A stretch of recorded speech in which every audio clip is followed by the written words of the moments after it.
Good evening Aaron గారు. ఏంటండి Aaron గారు ఇది? గుడ్ ఈవినింగ్ అన్న, ఇది వచ్చేసి మనకి mosquito fogger machine. Okay okay okay. చూడొచ్చు మీరు, మనకి దోమలు రావద్దు అని మనకి వాడతారన్న. అచ్చా, ఇది ఉట్టి డైరీ ఫార్మ్స్ లోనే వాడతారా లేకపోతే ఎక్కడెక్కడ వాడతారండి?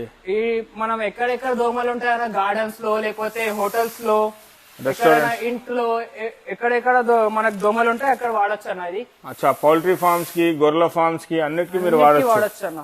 ఓకే ఓకే, ఒకసారి చూపించండి అండి ఎట్లా వర్క్ చేస్తుంది ఇది. చూడొచ్చు అన్న, మనకి ఇక్కడ బటన్ ఉంటది అన్న, బటన్ మనకి ప్రెస్ చేయాలన్న. ప్రెస్ చేస్తే మనకి ఇట్లా ఫోగ్ అని వస్తుంది. అచ్చా, మళ్ళీ దీంట్లో ఏం వాడుతున్నారండి? కింద ఏం వేశారు? ఇది దీంట్లో మనం డీజిల్ వేసినామన్నా, ఇది వచ్చేసి మనకి గ్యాస్ అన్న. ఓకే ఓకే, ఇక్కడ గ్యాస్ కంట్రోలర్ ఉంటది, డీజిల్ వస్తుంది అన్న. ఓకే ఓకే, చాలా ఈజీగా వర్క్ చేసుకోవచ్చు కదా? అవునన్న, చాలా ఈజీగా ఉంటది. కింద నుంచి మనం ఇట్లా కొట్టుకోవాలన్న. అచ్చా, ఓకే ఓకే ఓకే. మళ్ళీ ఇది ప్రైస్ ఎంత అందండి? ఇది ప్రైస్ వచ్చేసి మనకి 8,000 రూపీస్ అన్న. దీంట్లో చిన్న కూడా ఉంటది, మనకి 6,000 రూపీస్ ఉంటది. అచ్చా, చిన్నది 6,000 రూపీస్, పెద్దది వచ్చేసి 8,000 రూపీస్. Okay okay. మనకి డెలివరీ వచ్చేసి ఫ్రీ ఉంటది అన్న, ఆల్ ఓవర్ ఇండియా మనకి డెలివరీ.